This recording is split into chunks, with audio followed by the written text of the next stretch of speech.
Maya's hands trembled as she clutched the $20 bill in her pocket, her last bit of money until her paycheck arrived in 3 days. But when the offering basket passed by her pew at Grace Community Church that Sunday morning, she didn't hesitate to drop it in. The small congregation sang hymns around her, their voices lifting toward the vaulted ceiling of the modest church building. Maya closed her eyes and let the music wash over her, pushing away thoughts of her empty refrigerator and the overdue electric bill sitting on her kitchen counter. She'd been living paycheck to paycheck for months now, ever since her mother's medical expenses had drained what little savings she'd managed to accumulate. But her mother had always taught her that giving came first, especially when you had almost nothing. That's when it mattered most. Behind her, 3 rows back, Alexander Chen watched the young woman with dark curly hair drop what looked like her last bill into the basket. He'd noticed her the moment he'd walked in that morning, seeking refuge from his complicated life in the anonymity of a church he'd never attended before. She wore a dress that had clearly been mended at the hem, shoes that had seen better days, and she carried herself with a quiet dignity that drew his attention. When the basket reached her, and he saw her hand shake slightly before releasing that single bill, something in his chest tightened. Alexander knew expensive things. His entire life revolved around luxury.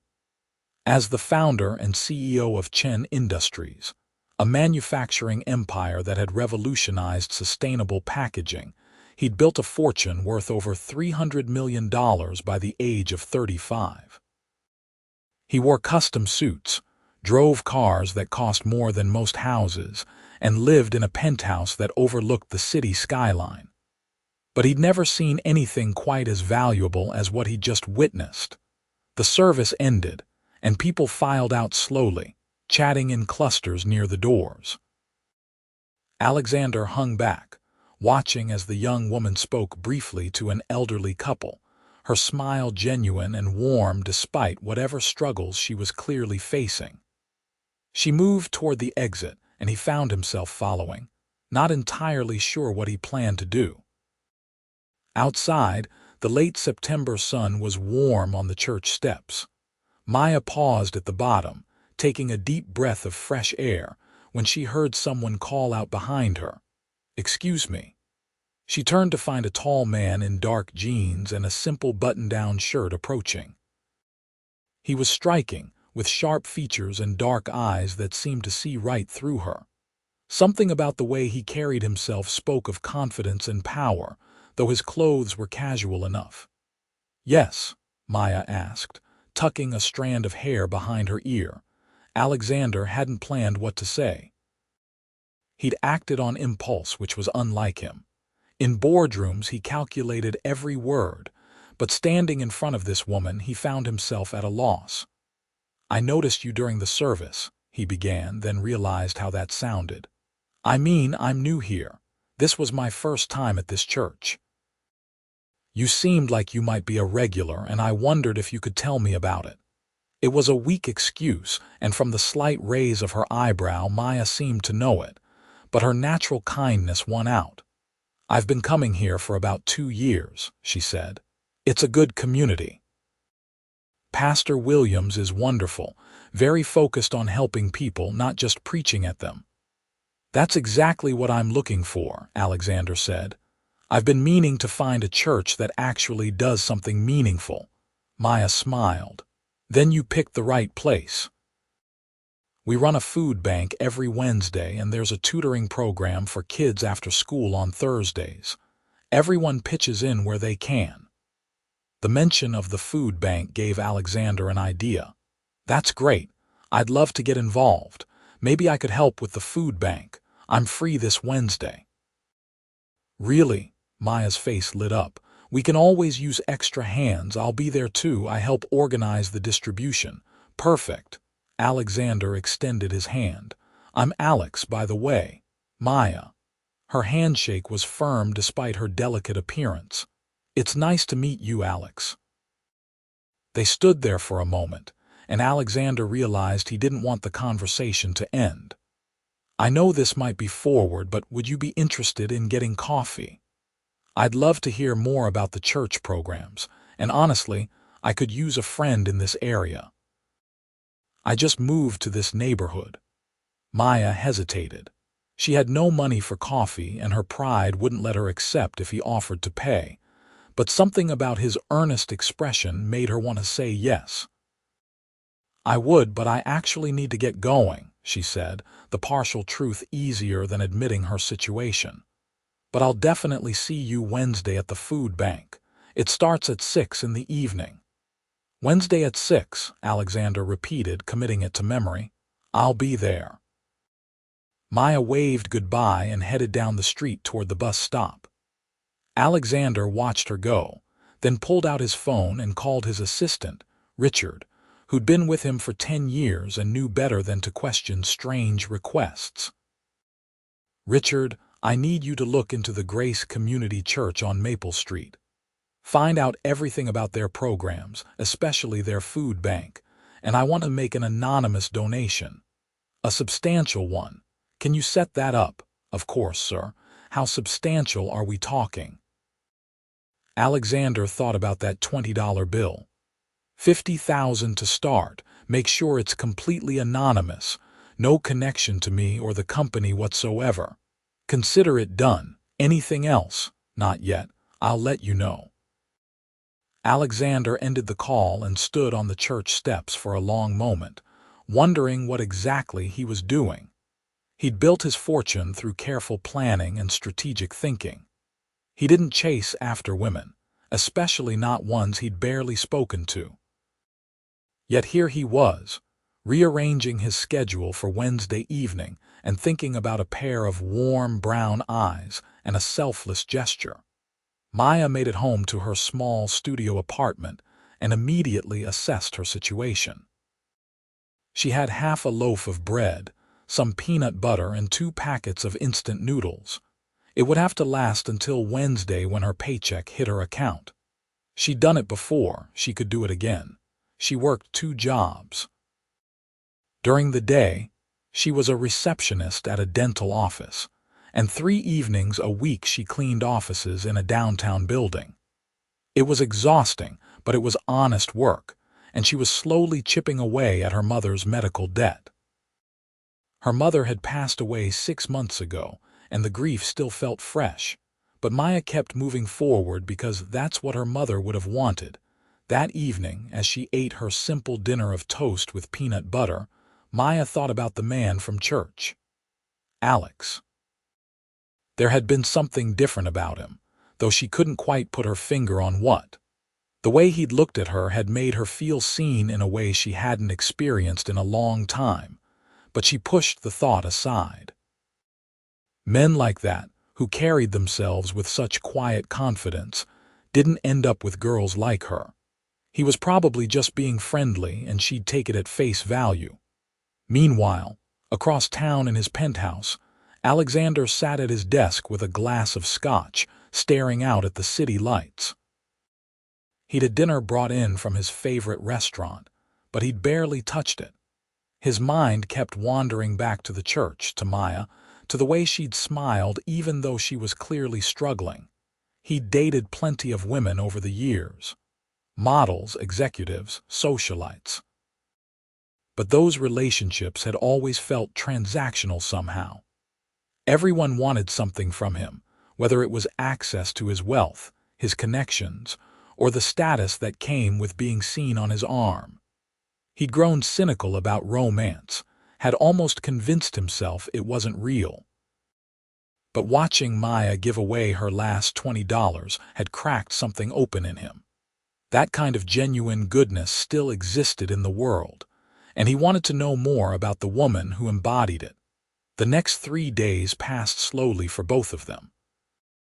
Maya went through her routine, stretching her limited food, going to work, coming home exhausted. On Tuesday evening, she was cleaning offices when her supervisor told her the company had received an unexpected bonus and was giving all the cleaning staff an extra $100. Maya nearly cried with relief. It meant she could buy real groceries, pay a bit more on her bills. She didn't know that Alexander had made a call to the building management company, inquiring about which cleaning service they used, and had then arranged for a performance bonus to be distributed to all their employees. It was easy enough to do, and the cost was negligible to him. Wednesday evening arrived, and Alexander found himself actually nervous as he drove to the church. He dressed down deliberately, in jeans and a plain shirt, not wanting to stand out. He parked his Aston Martin 2 blocks away and walked, not wanting that to draw attention either. The church basement was bustling with activity when he arrived. Tables were set up with boxes of food, and volunteers moved efficiently, organizing items. Maya was in the center of it all, directing traffic with a clipboard in hand, her hair pulled back in a ponytail. She spotted him the moment he walked in, and her face broke into a smile that made his heart skip. "Alex, you came. I said I would," he replied, walking over to her. "We can always use help." She looked genuinely pleased to see him. "Have you ever done this kind of thing before?" "I'll be honest, no, but I'm a fast learner." Maya laughed. "That's the spirit. Come on, I'll show you the ropes." She led him to a station where they were packing boxes with various food items. Each family gets a standard box with staples like rice, beans, pasta, canned vegetables. Then they can choose fresh items from that table over there based on family size. Your job is to pack the standard boxes. Think you can handle it? Absolutely. They worked side by side for the next hour, and Alexander found himself enjoying the simple, purposeful work. But more than that, he enjoyed listening to Maya. She knew everyone who came through, remembered their names, asked about their children, their jobs, their lives. She gave each person her full attention and genuine care. During a brief lull, Maya turned to him. "You're good at this. Very efficient."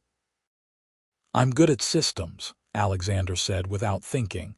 "I tend to find the most efficient way to do things." "What do you do for work?" Maya asked, genuinely curious. Alexander had prepared for this question. "I'm in business. Kind of boring, actually. What about you?" "I'm a receptionist at a dental office during the day. Dr. Morrison's practice over on 5th Street, and I clean offices a few nights a week." She said it matter-of-factly, without shame. "It keeps me busy." "That's a lot of work," Alexander observed. Maya shrugged. "It's what I need to do right now. My mom got sick a couple years ago, cancer. The treatments were expensive, even with insurance. She passed away 6 months ago, but I'm still paying off the bills. But I'll get there. One day at a time, right?" The casual way she spoke about such hardship amazed him. There was no self-pity in her voice, just determination. "I'm sorry about your mother," he said quietly. "Thank you. She was an amazing woman. She's actually the one who brought me to this church. She believed in giving back, no matter what your circumstances were. I try to honor that." Alexander understood then, even more than before, what he'd witnessed on Sunday. That $20 hadn't just been generosity. It had been a promise to her mother, a way of keeping her memory alive. As the evening wound down and the last families left with their boxes, Pastor Williams approached them. He was a kind-faced man in his 60s with warm eyes. "Maya, thank you as always. And you must be the new volunteer she mentioned. Alex, was it?" "Yes, sir. Happy to help." "We're blessed to have you, and I wanted to share some wonderful news with everyone."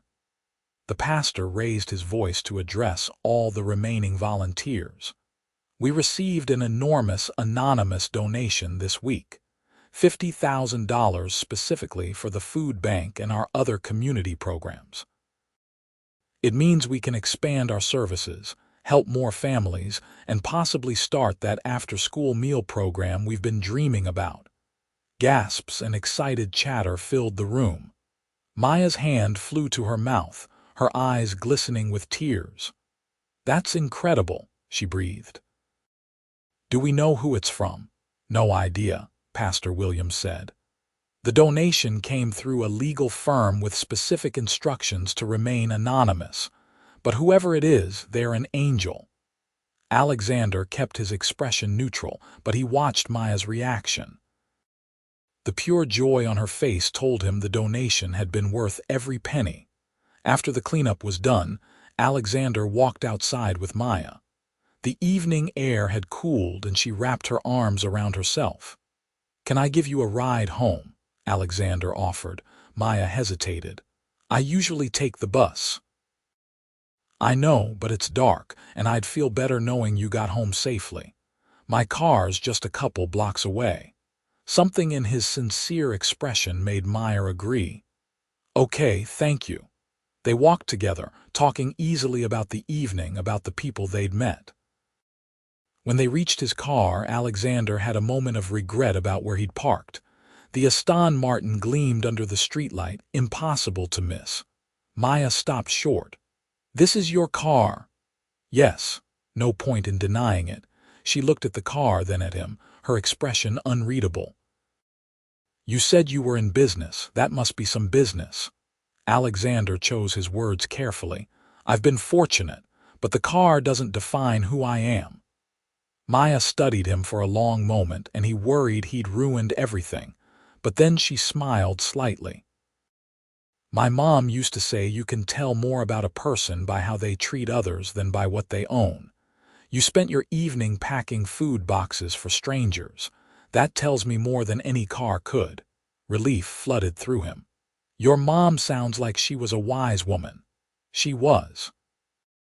The drive to Maya's apartment was short, too short for Alexander's liking.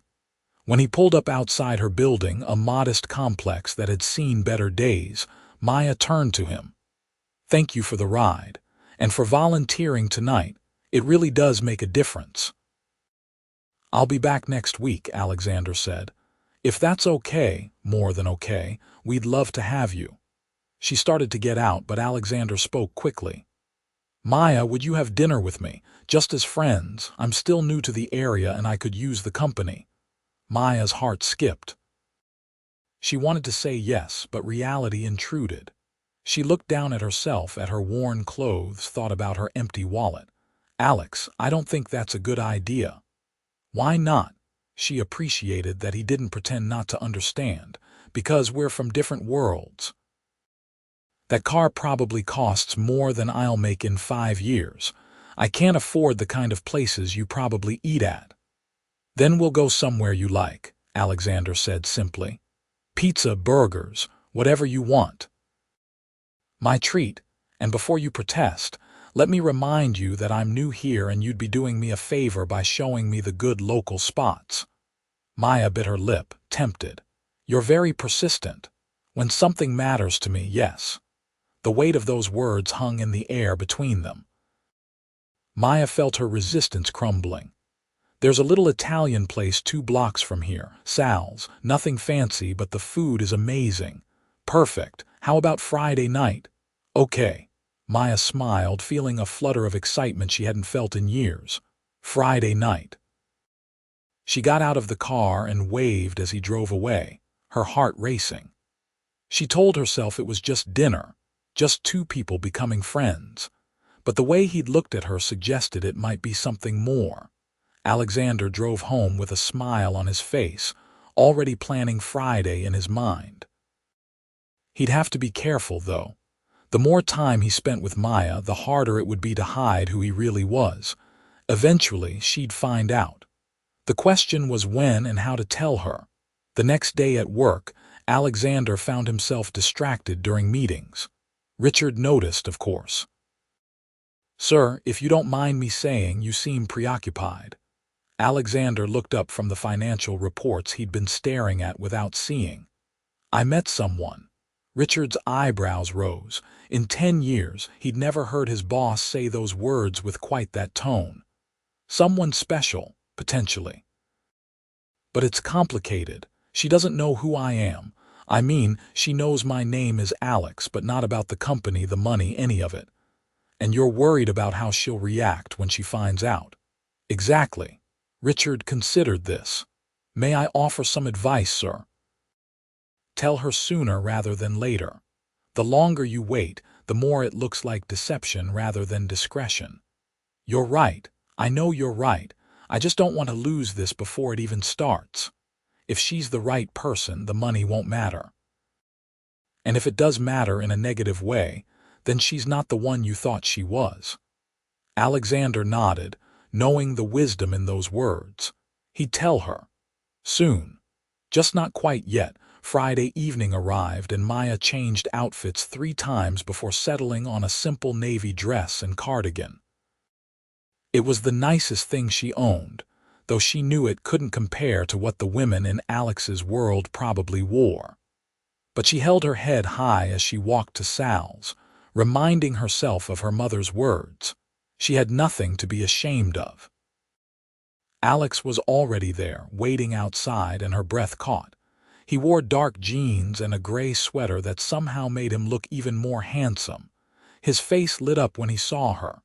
"You look beautiful," he said, and the sincerity in his voice made her blush. "Thank you. You clean up pretty well yourself." Inside, Sal's was everything Maya had promised. The walls were covered with old family photos, the air smelled like garlic and fresh bread, and the owner, an elderly Italian man named Salvatore, greeted them like long-lost family. "Maya, my favorite girl." "And you brought a friend." Sal's eyes twinkled with knowing amusement. "Sal, this is Alex. Alex, this is Sal. He's been feeding this neighborhood for 40 years. 43, Sal corrected with pride. "Come, come, I have the perfect table for you." He led them to a corner booth, brought them bread and olive oil without asking, and winked at Maya before leaving them with menus. "He's a character," Alexander said, amused. "He's the best. When my mom was sick, he'd send food home with me at least twice a week. Wouldn't take no for an answer or any payment. There are a lot of good people in this neighborhood." They ordered the lasagna, which Sal insisted was the best in the city, and as they waited for their food, they talked. Really talked. Maya told him about growing up with her mom, just the two of them against the world. About her dreams of maybe going back to school someday, studying social work so she could help people more directly. Alexander found himself opening up in ways he rarely did. He told her about his parents, immigrants who'd worked impossible hours to give him opportunities. They'd passed away in a car accident when he was in college, and he'd used the insurance money to start his first business. "I think I threw myself into work partly to avoid dealing with the grief," he admitted. "And then success became its own kind of addiction. There was always another goal, another mountain to climb. I looked up one day and realized I was lonely." Maya reached across the table and squeezed his hand. The touch was electric. "I understand that. After my mom died, work became my escape too. If I was busy enough, I didn't have time to feel the loss." "Is it getting easier?" he asked. "Some days. I've learned to carry it differently. The grief doesn't go away, but you make room for other things too. Joy, hope, new connections." She smiled at him. "Like this." The lasagna arrived, and it was as incredible as promised. They laughed over shared garlic bread, traded bites of their dishes, and the conversation flowed as naturally as breathing. Alexander couldn't remember the last time he'd felt so comfortable with someone. When the check came, Alexander grabbed it quickly, but Maya had already pulled out her wallet. "Alex, let me at least pay half." "Absolutely not. You showed me this place, that was the deal. Besides, next time you can pick up the check if it makes you feel better." "Next time?" Maya's heart skipped. "I'm already assuming there will be a next time. Is that too presumptuous?" "Maybe a little," Maya teased, "but I'll allow it." They walked back to Maya's apartment slowly, neither wanting the evening to end. At her door, there was an awkward moment where they both hesitated. "I had a really wonderful time," Maya said softly. So did I. Maya, I know we just met, but I feel like I've known you much longer. Is that strange? No, I feel it too. Alexander took a chance and reached out to tuck a strand of hair behind her ear. His hand lingered on her cheek and Maya leaned into the touch. Can I see you again? Not at the church, not volunteering, just us. I'd like that. He didn't kiss her, though he wanted to. It felt too soon, too fast, even though everything else between them felt perfectly right. Instead, he squeezed her hand gently. I'll call you tomorrow, I'll answer. That night, Maya lay in bed replaying every moment of the evening. She knew she was falling for him, could feel it happening like a tide she couldn't resist. It scared her because their lives seemed so different, but when they were together, those differences melted away. Alexander drove home and immediately called Richard despite the late hour. I need to tell her, he said without preamble, about everything, but I don't know how. The truth is usually the best approach, sir. What if she thinks I've been lying to her? Have you lied? No. I've just been selective about what I've shared. Then explain that. Tell her you wanted her to get to know you as a person, not as a bank account. It was sound advice. Alexander decided he'd tell her soon. But first, he wanted a few more perfect days where money and status didn't matter. Over the next 3 weeks, Alexander and Maya fell into a pattern. They saw each other 3 or 4 times a week. Sometimes they did simple things like walking in the park or getting coffee. Other times, Alexander would suggest activities, always careful to choose things that wouldn't make Maya uncomfortable with the price. They volunteered at the church every Wednesday, and Alexander found genuine satisfaction in the work. He also made several more anonymous donations, not just to the church, but to various causes Maya mentioned caring about. A local elementary school suddenly had funding for new computers. The community center got a grant for their youth programs. Maya noticed the string of good fortune hitting her neighborhood and marveled at it. It's like we have a guardian angel or something, she told Alex one evening, if only she knew. But the truth was getting harder to hide. One evening, about a month into their relationship, they were at Maya's apartment watching a movie when her laptop crashed. She needed it for job applications she'd been working on, and she looked devastated. I can't afford a new one right now, she said, near tears. And I have applications due this weekend. Use mine, Alexander offered. I have a spare at home, I can bring it by tomorrow. Alex, I couldn't. You're not keeping it, just borrowing it, please. The next day he brought her a laptop that was nice but not ostentatiously so. What Maya didn't know was that he'd gone out and bought it specifically for her, making sure to rough it up slightly so it looked used. It was a small deception, but it bothered him. The deceptions were piling up and he knew Richard was right. He had to tell her the truth. He decided to do it on Saturday. They'd planned a picnic in the park and he'd tell her everything. The thought terrified him, but it had to be done. Friday night, everything changed. Maya had picked up an extra cleaning shift downtown to make some additional money. The building was mostly empty, as it usually was on Friday evenings. She was on the 20th floor, cleaning an executive suite when she saw them. Framed articles on the wall, all featuring the same man. Alexander Chen, the headlines read, CEO and founder of Chen Industries. 35-year-old millionaire revolutionizes manufacturing. Local business leader donates millions to charity, and there, in every photo, was Alex. Her Alex. Maya's hands went numb. She moved closer to the articles, reading through them with growing disbelief. Alexander Chen wasn't just wealthy.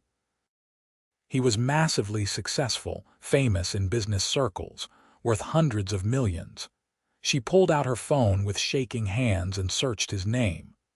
Hundreds of results came up.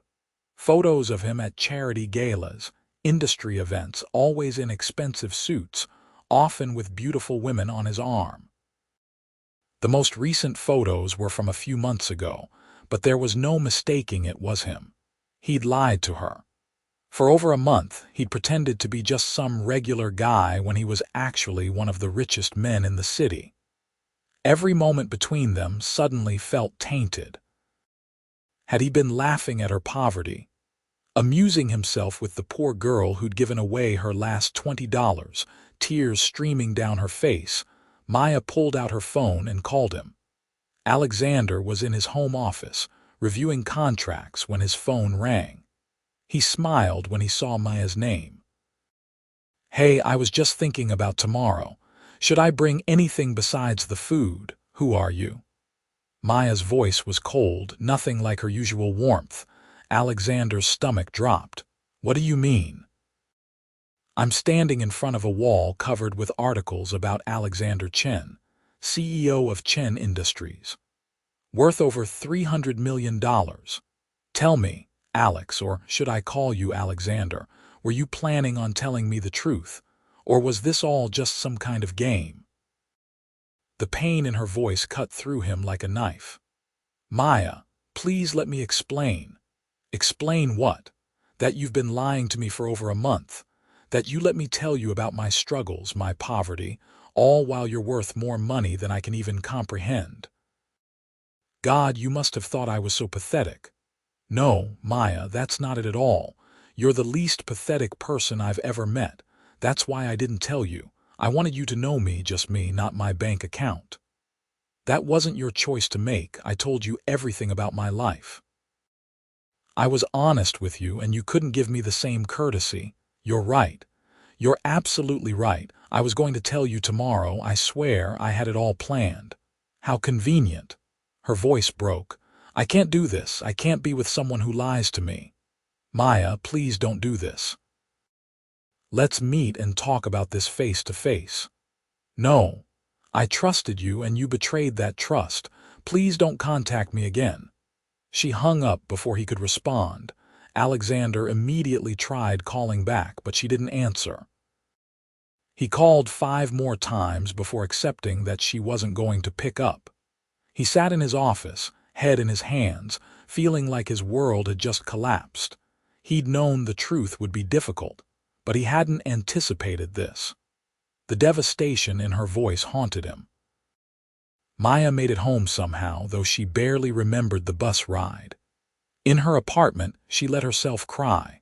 It wasn't just about the money or the lie.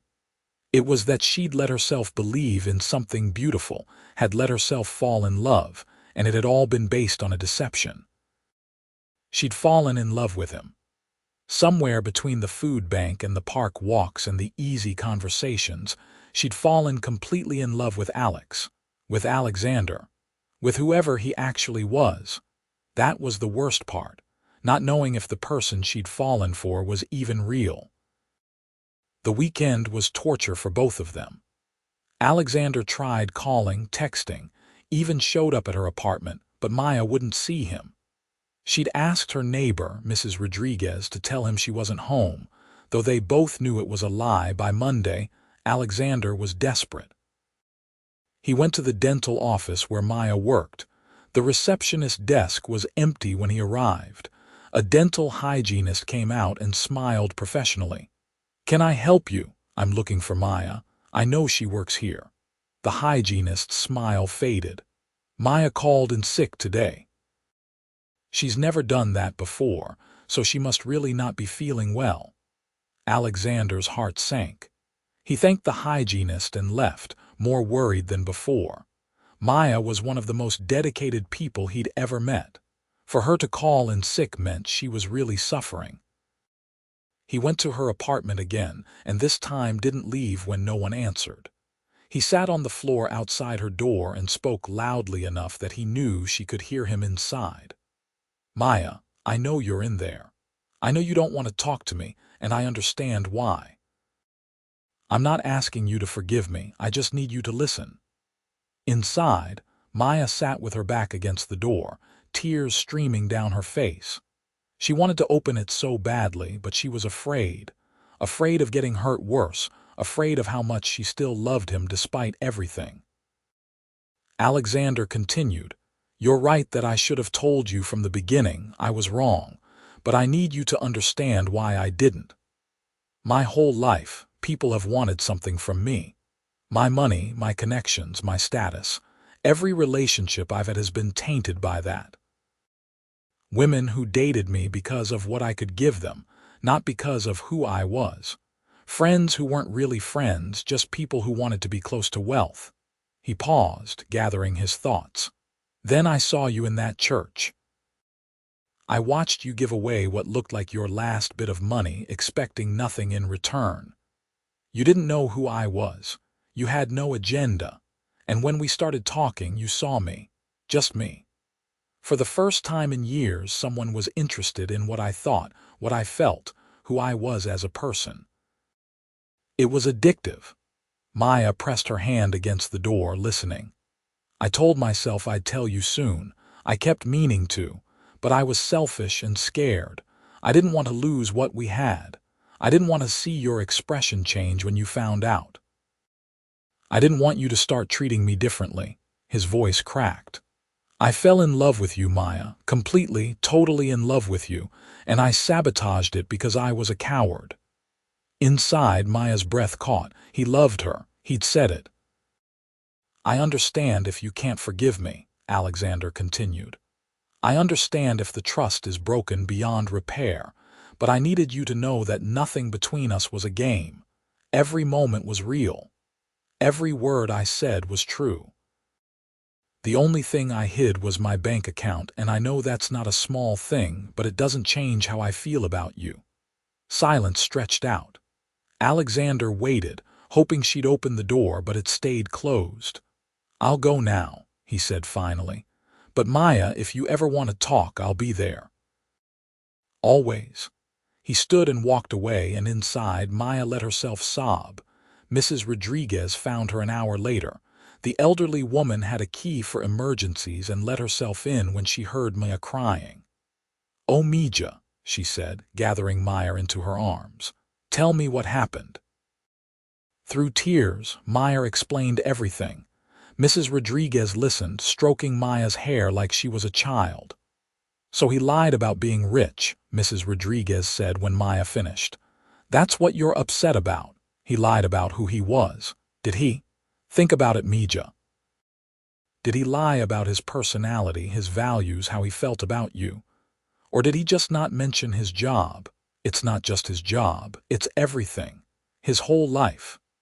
Maybe, or maybe his whole life is exactly what you saw. A man who volunteers at a food bank, who treats you with respect, who clearly adores you. The money is just something he has, not who he is." Maya wiped her eyes. "I feel like I don't even know him. Then get to know him. The real him, including the wealthy part. You told me once that your mama taught you to judge people by their character, not their circumstances. Does having money make him a bad person?" "No, but lying does." He explained why he lied. It wasn't a good reason, but it was an understandable one, and he was going to tell you, Mrs. Rodriguez took Maya's hand. "I know you're scared. Your mama's the only person you've ever fully trusted, and she's gone. Opening your heart to someone new is terrifying. But this young man, he's out there hurting just as much as you are, maybe more." Maya knew Mrs. Rodriguez was right, but fear kept her paralyzed. What if she forgave him and he hurt her again? What if his world was too different from hers? What if she wasn't enough for someone like him? The questions spiraled in her mind all night. Alexander threw himself into work with a vengeance. If he couldn't fix things with Maya, at least he could bury himself in contracts and meetings and expansion plans.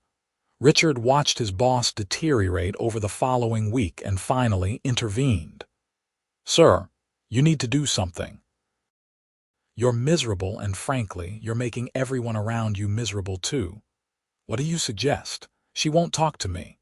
"Then show her. Do something that proves you understand what you did wrong and that you're serious about making it right." "Like what?"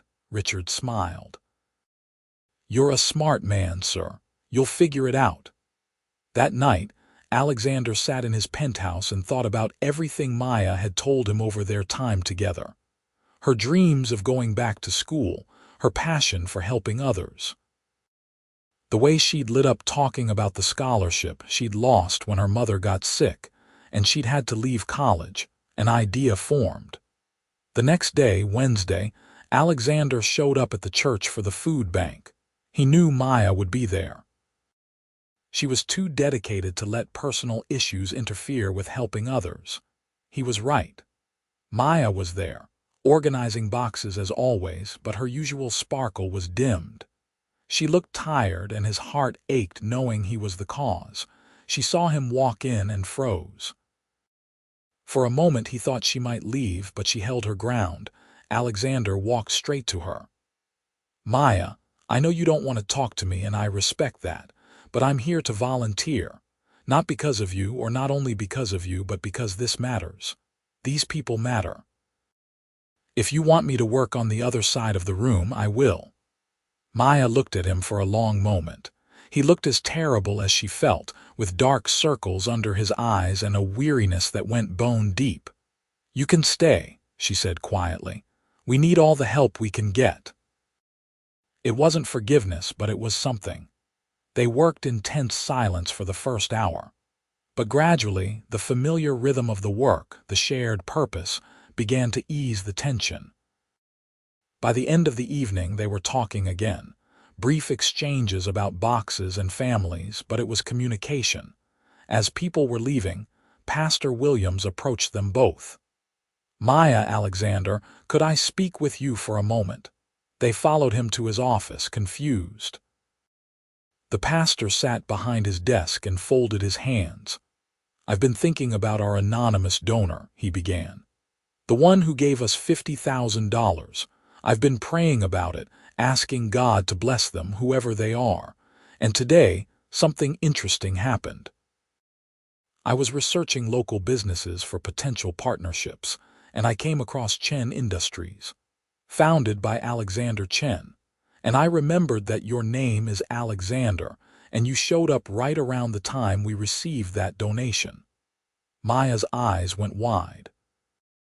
She turned to Alexander, who looked uncomfortable but didn't deny it. "Was it you?" she asked. "Yes," Alexander admitted. "That Sunday I saw you give your last $20. It moved me more than anything I'd witnessed in years. I wanted to honor that somehow." $50,000, Maya whispered. "That's what you thought my $20 was worth." "Your $20 was worth more than any amount I could donate. It was sacrificial giving. You gave when it cost you something. My $50,000 doesn't cost me anything. It's a rounding error in my accounts, but I hoped it could multiply what you started." Tears welled in Maya's eyes, but she blinked them back. Pastor Williams smiled gently. "I'm sharing this because I believe in transparency, but also because I wanted you both to know that your generosity, both of you, has changed lives. We've been able to help twice as many families this month. We've started that after-school meal program. Children are being fed who weren't before. That's what your combined faith has created." After they left the pastor's office, Maya and Alexander stood outside the church. The evening air was cool, autumn fully settling in. "You didn't have to do that," Maya said. "The donation. I wanted to. I still want to." "Maya, I know you're angry with me and you have every right to be. But I need you to understand that helping isn't about easing my guilt. It's about making a real difference. Something you inspired in me." Maya looked up at the stars beginning to appear in the darkening sky. "I've been thinking a lot this past week about what my mom would say if she were here. What do you think she'd say? She'd probably tell me I was being stubborn. She always said that holding on to anger hurts you more than the person you're angry at." Maya turned to face him. "I'm still hurt. I'm still processing everything, but I don't want to lose you from my life completely. Maybe we can try being friends again. Start over, but honestly this time." Hope flickered in Alexander's chest. I'll take whatever you're willing to give, and Maya, I promise you no more secrets. Ask me anything you want to know and I'll tell you the complete truth. Okay. Maya took a breath. Tell me about your company, what you actually do. They walked through the neighborhood as Alexander explained Chen Industries. How he'd started with one small factory making biodegradable packaging when he was 25. How it had grown beyond his wildest dreams. The innovations they'd pioneered, the patents they held, the industry they'd transformed. I have over 3,000 employees now, he said. That's what keeps me up at night, honestly. Not the money, but knowing that 3,000 families depend on the decisions I make. That's a huge responsibility, Maya said. It is, but it's also fulfilling. We're making products that help the environment. We've reduced plastic waste by millions of pounds. That matters to me. They ended up at Sal's without planning it. The old Italian saw them and immediately brought them to the same corner booth, though this time his knowing smile was tinged with concern. He could tell something had changed. Over pasta they talked more. Maya asked about his life, his real life. The penthouse, the cars, the business dealings. Alexander answered everything honestly, holding nothing back. You date a lot? Maya asked, then immediately looked embarrassed. Sorry, that's too personal. No, it's okay. I want to answer. I've dated over the years, but nothing serious.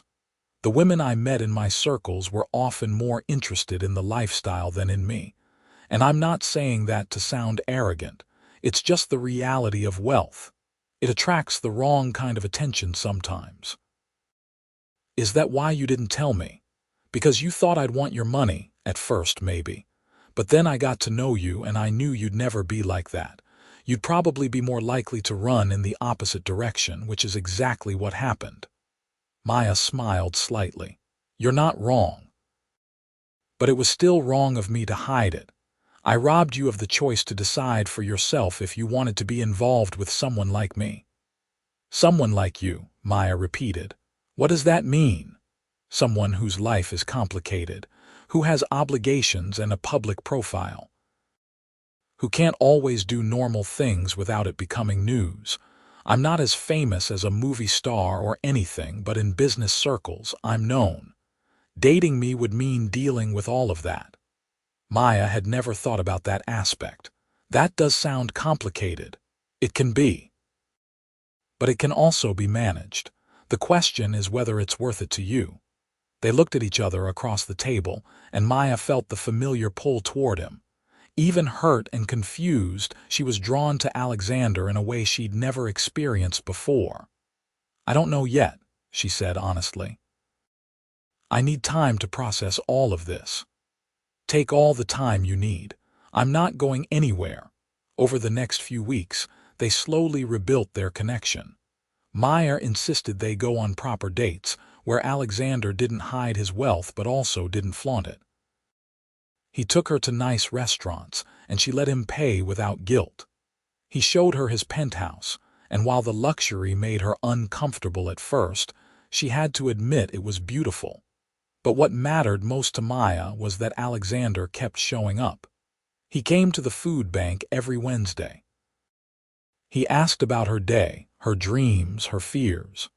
He shared his own struggles with her, the pressure of running a company, the loneliness of success, the fear of never finding real connection. One evening, about 6 weeks after the truth had come out, they were at Alexander's penthouse. Maya was curled up on his couch and he was in the kitchen making dinner. Cooking was one of his secret talents, a skill he'd learned from his mother and had kept sharp over the years. So I've been thinking, Maya called out. About school. Alexander appeared in the doorway. Yeah. I got my associate's degree before I had to drop out. I was 3 semesters away from my bachelor's in social work. I've been looking at online programs that would let me finish while still working. That's wonderful, Maya. You'd be an incredible social worker. The problem is cost. Even with financial aid, I'd need to take out loans, and I'm already drowning in my mom's medical debt. Alexander came over and sat beside her. What if the debt wasn't a factor? What do you mean? What if someone paid off your mother's medical bills? And what if that same someone set up a scholarship fund that you happen to qualify for? Maya sat up straight. Alexander, no, absolutely not. Why not? Because I can't let you do that. It's too much. Maya, that money means nothing to me. It's just sitting in accounts. But it could change your life. It could let you pursue your dreams without the weight of debt holding you back. It would also make me feel like I'm using you. Alexander took her hands in his. You could never use me. You're the most honest person I've ever met. Let me do this. Not because you need me to, but because I want to. Because investing in you, in your dreams, would make me happier than anything I've spent money on in years. Tears filled Maya's eyes. I don't know how to accept help. I know. Your mom raised you to be independent, to handle things yourself. But Maya, there's strength in accepting help too. It doesn't make you weak or indebted. It makes you human. Maya thought about it, about what she could do with a degree in social work, about how many people she could help, about how her mother would want her to pursue her dreams, not sacrifice them out of pride. If I say yes, I pay you back, she said firmly. Every penny, even if it takes me years. Alexander wanted to argue, but he saw the determination in her eyes. Okay, we'll work out a payment plan. 1% interest, payable over 30 years. Alexander, I'm negotiating. That's what businessmen do, he grinned. Seriously though, we'll figure out terms that make you comfortable. The point is, you get to go back to school. Maya threw her arms around him and he held her close, breathing in the scent of her hair. They'd come so far from that first day in church. The road had been rocky, but they were finding their way. Thank you, she whispered, for everything. Thank you for giving me a chance. For seeing past the money to who I really am. She pulled back to look at him. Who you really are is a good man with a generous heart. The money is just the means to express it. Alexander cupped her face in his hands. I love you, Maya. I know I said it through your door, but I want to say it when you can see me, when I can see you. I love you. I love you too, Maya said, and it felt like freedom to finally say the words. I've been fighting it because I was scared, but I do. I love you. He kissed her then, soft and gentle at first, then deeper as she responded. It was their first kiss over 2 months after they'd met, but it was worth the wait. It felt like coming home. They stayed up late that night, talking and kissing and making plans. Alexander arranged for Maya's debts to be paid off through a foundation he controlled. It would look like a charity program for families dealing with medical debt, which it was, but Maya would be one of the recipients. He also set up a scholarship fund through the church for people completing their education. Maya enrolled in an online program to finish her bachelor's degree. With the debt gone and Alexander's support, she was able to cut back to just her receptionist job during the day, giving her evenings to study. The next few months were the happiest either of them had known. They settled into a rhythm. Maya kept her apartment, insisting she wasn't ready to move in together yet, but she spent most weekends at Alexander's place. He continued volunteering at the church, and Maya introduced him to other causes she cared about. Alexander also started bringing Maya into his business life, not in a formal way but by sharing more about what he did.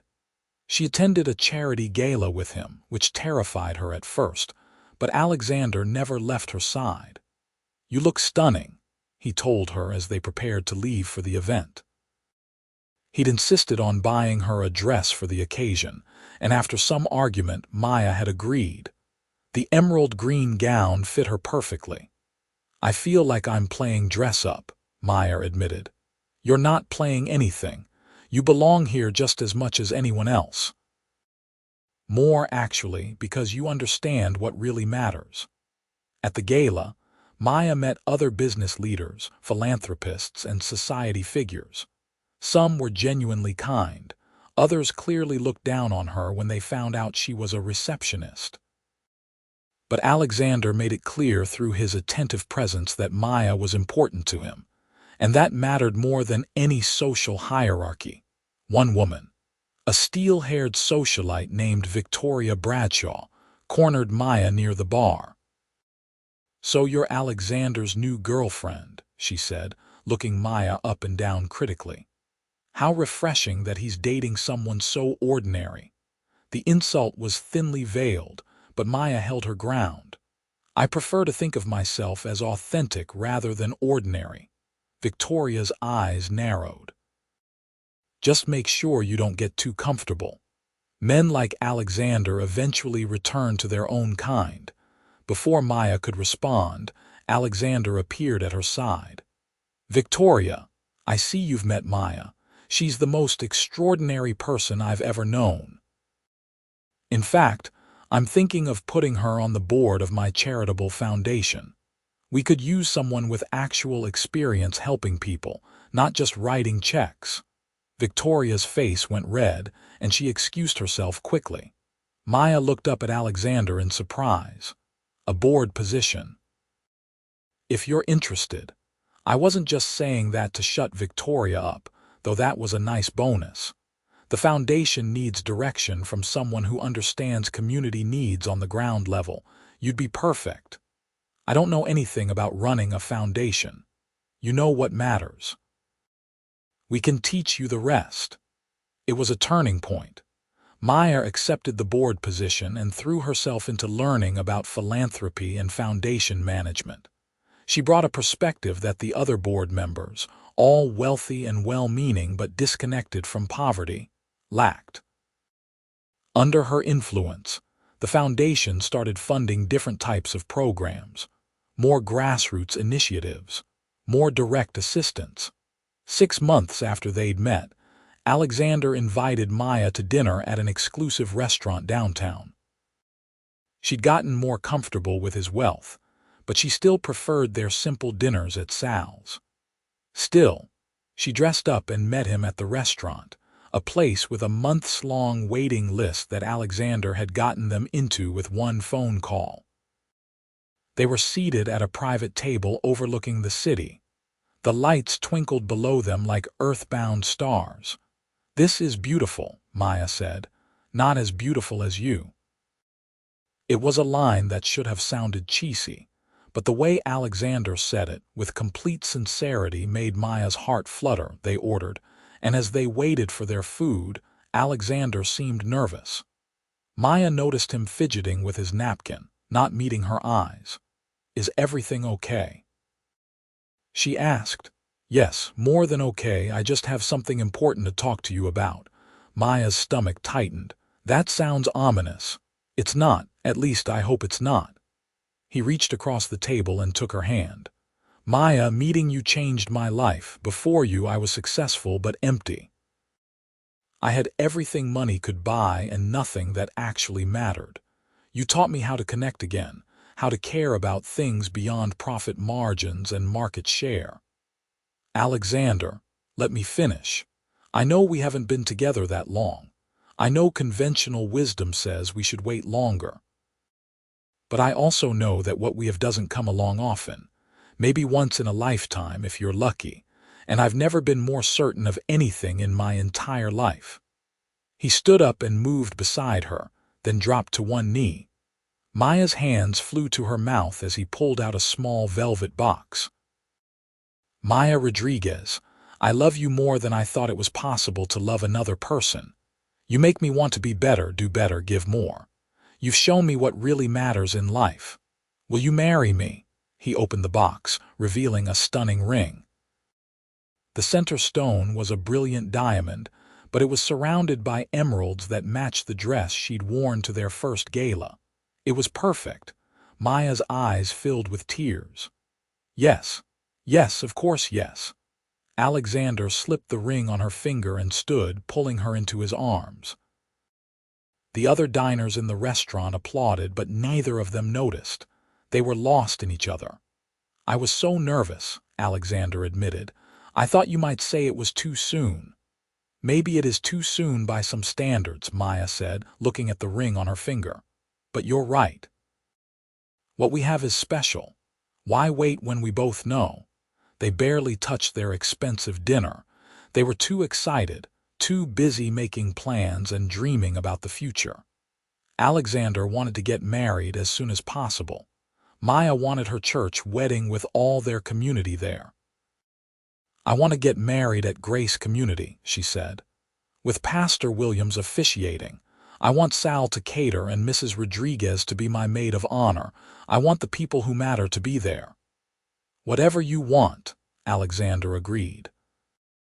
Though I should warn you, my business associates will expect to be invited. It might be a bigger wedding than you're imagining. That's okay. We'll blend our worlds, your people and my people, all together. They set the date for 6 months away in late spring. It would give Maya time to finish her current semester and give them both time to plan properly. The engagement announcement made the business news, which surprised Maya. She hadn't realized that Alexander's personal life was considered newsworthy. The articles described her as a community organizer and board member of the Chen Foundation, which was technically true, but felt strange to read. Some people in Alexander's circle were less than thrilled about the engagement. Victoria Bradshaw made snide comments at every opportunity. A few business associates questioned Alexander's choice, suggesting he was marrying below his station. Alexander shut them all down swiftly. Meyer is the best thing that's ever happened to me. If anyone has a problem with my choice, they're welcome to keep it to themselves or find themselves uninvited to my life. Maya's community, on the other hand, was thrilled. The church threw them an engagement party in the church basement, complete with homemade food and heartfelt speeches. Sal closed his restaurant for the evening and catered, refusing to let them pay. Mrs. Rodriguez cried happy tears and told Maya that her mother would have been so proud. As the wedding approached, Maya and Alexander merged their lives more fully. Maya finally agreed to move into the penthouse, though she kept her apartment as a safety net, a habit born of years of instability that was hard to break. Living together revealed new aspects of each other. Alexander was neat to the point of obsessive, a trait born from his need to control his environment. Maya was more relaxed, leaving books on the coffee table and coffee cups in unexpected places. They learned to navigate these differences with humor and patience. Maya continued her studies and her work with the foundation. She discovered she had a talent for connecting donors with causes, for telling stories that made people care. Under her influence, the foundation's impact grew significantly. Alexander found balance in his life for the first time. He still worked hard, but he left the office at reasonable hours to have dinner with Maya. He took weekends off. He discovered that his company ran just fine without him being there every moment, and his quality of life improved dramatically.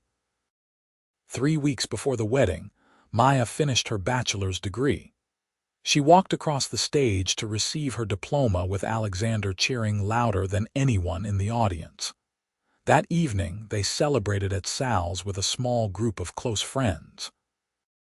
"I'm so proud of you," Alexander said, raising his glass. "To Maya, who never gave up on her dreams. To second chances," Maya added, "and to people who believe in you even when you don't believe in yourself." Their wedding day arrived with perfect spring weather. The ceremony was at Grace Community Church, which they decorated with simple white flowers. The guest list was an eclectic mix of business executives in designer suits sitting next to neighborhood families in their Sunday best. Maya walked down the aisle alone, wishing her mother could be there but knowing she'd be proud. She wore a simple white dress, elegant but not ostentatious, and carried a bouquet of wildflowers. Alexander stood at the altar in a tailored suit, and his eyes filled with tears when he saw her. She was the most beautiful thing he'd ever seen. Pastor Williams performed the ceremony with warmth and wisdom.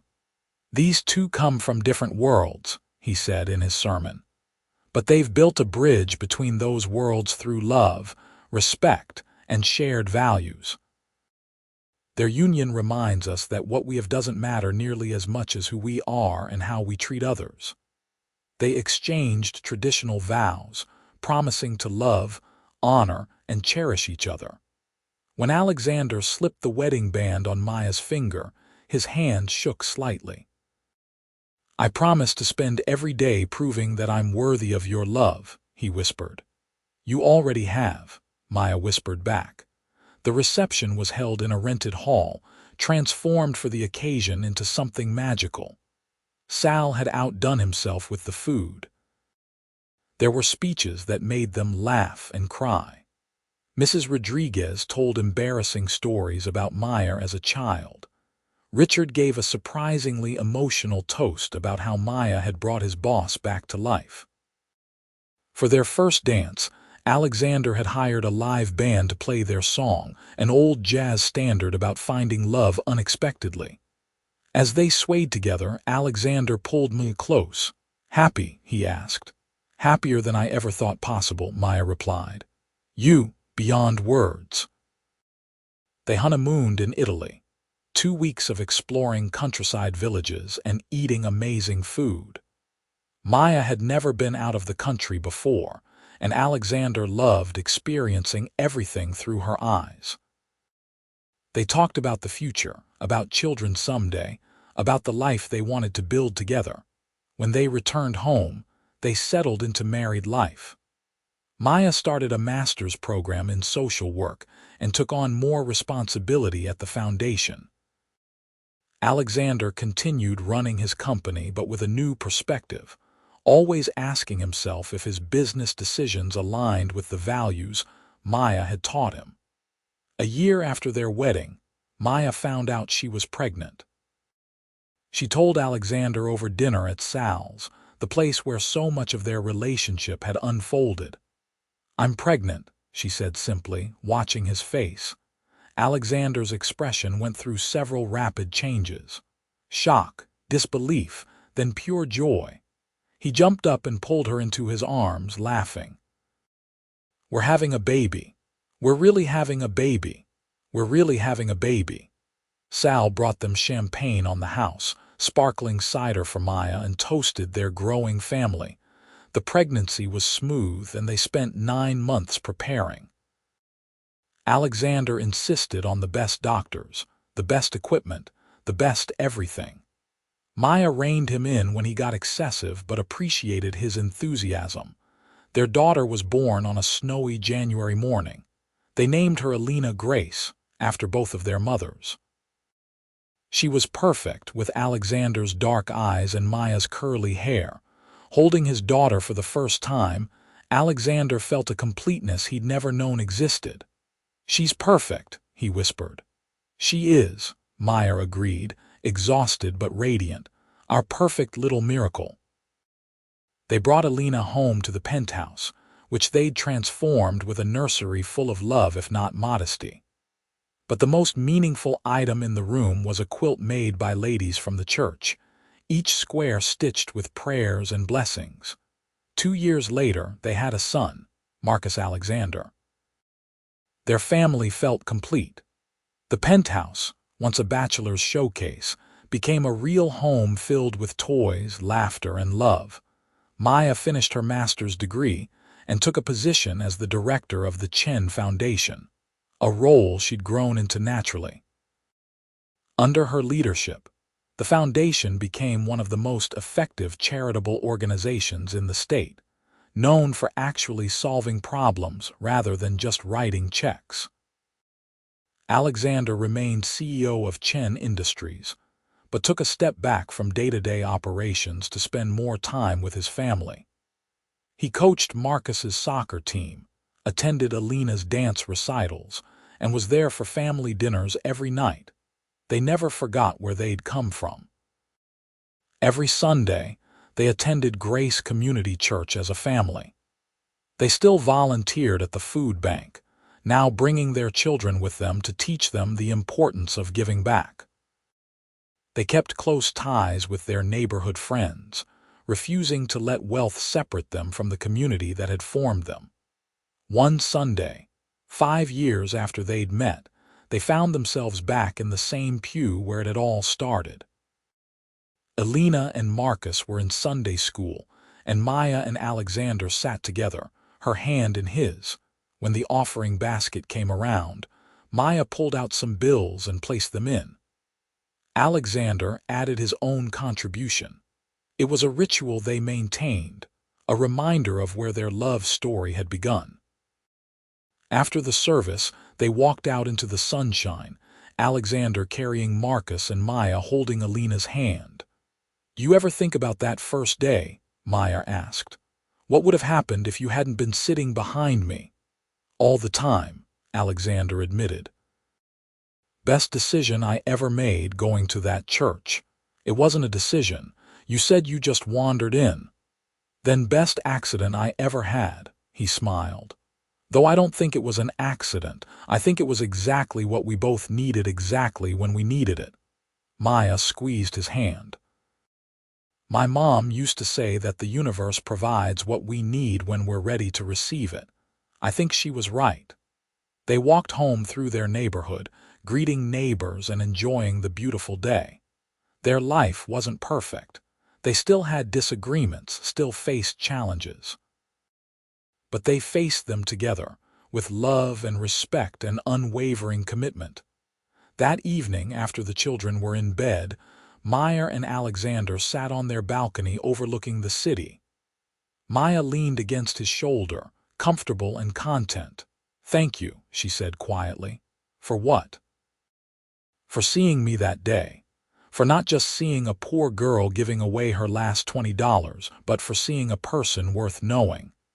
Thank you for giving me a chance despite my deception, for seeing past the money to who I really was. We were both taking risks that day," Maya reflected. "Me with my money, you with your heart. I guess we both won." Alexander kissed her temple. "We definitely both won." Years continued to pass. Elena and Marcus grew up understanding both privilege and responsibility. They volunteered alongside their parents, understood that their wealth was a tool for helping others, and grew into kind, compassionate people. Alexander eventually stepped down as CEO of Chen Industries, transitioning to chairman while a carefully chosen successor took over daily operations. It gave him even more time to focus on the foundation and his family. Maya became a recognized expert in community-based philanthropy, speaking at conferences and advising other organizations. But she never forgot her roots, never stopped being the woman who gave her last $20 because it was the right thing to do. On their 10th anniversary, Alexander took Maya back to Italy, just the two of them while Mrs. Rodriguez watched the kids. They retraced their honeymoon steps, visited the same small villages, ate at the same restaurants. On their last night, sitting at a small cafe overlooking the Mediterranean, Alexander raised his glass. "To 10 years of the greatest adventure of my life." "To 10 more," Maya replied, clinking her glass against his. "And 10 after that." "And forever after that," Alexander added. They kissed as the sun set over the water. Two people from different worlds who had built a beautiful life together through love, trust, and a shared commitment to making the world better. Back home, their family continued to grow and thrive. The foundation expanded its reach, helping thousands of families escape poverty. Chen Industries continued to innovate, creating jobs and protecting the environment. But more important than any business success or philanthropic achievement was the love that held it all together. Maya never regretted giving away that last $20. It had been an investment that paid returns beyond anything she could have imagined. not because it had attracted a millionaire, but because it had been an authentic expression of who she was, and that authenticity had drawn Alexander to her. Alexander never regretted the decision to approach Maya that first day, despite the complications his deception had caused. She taught him what really mattered in life, had shown him that true wealth wasn't measured in bank accounts but in relationships, purpose, and love. Their children grew up hearing the story of how their parents met, about the $20 and the millionaire who saw everything. They understood that it wasn't a fairy tale about money solving problems, but a love story about two people who saw the best in each other and built a life on that foundation. On quiet evenings, when the children were asleep and the world was still, Maya and Alexander would sit together and reflect on their journey. From that church pew to their wedding day to the family they'd built, every step had led them to exactly where they were meant to be. "I love you," Alexander would say, the same words he'd spoken through her apartment door all those years ago, but now he could see her face, see the love reflected in her eyes. "I love you too," Maya would reply, and it was a promise renewed every day, through joy and challenge, through abundance and simplicity, through every moment of their beautifully ordinary, extraordinarily blessed life together. Their story became part of the church's lore, told to encourage others that goodness still existed in the world, that love could bridge any divide, that sometimes your lowest moment could be the doorway to your greatest blessing. And every Sunday, when the offering basket passed through the congregation, at least a few people thought about the legacy of that single $20 bill and the love story it had sparked. Maya and Alexander Chen lived a long and happy life together, raising their children, helping their community, and loving each other with the same intensity they'd felt from that very first day. They proved that when two people with good hearts and genuine intentions find each other, anything is possible. Money might have been part of their story, but it was love that wrote the ending, and it was a happily ever after worth more than any fortune could buy.